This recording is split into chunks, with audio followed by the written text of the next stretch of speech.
Super star ரஜினிகாந்தின் 171வது படத்தின் title teaser வெளியிடப்பட்டது.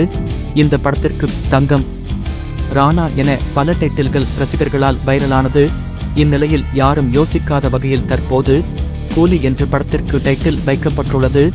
இந்த டைட்டில் டீசரில் தங்க குடோன் போல் இருக்கும் ஒரு இடத்திற்கு சென்று தப்பென்ன சரியென்ன எப்போதும் விளையாடு என்ற வசனம் பேசியவாறு சண்டை போடுகிறார் ரஜினிகாந்த். தொடர்ந்து டிஸ்கோ டிஸ்கோ என்றும் இசைக்கப்படுகிறது.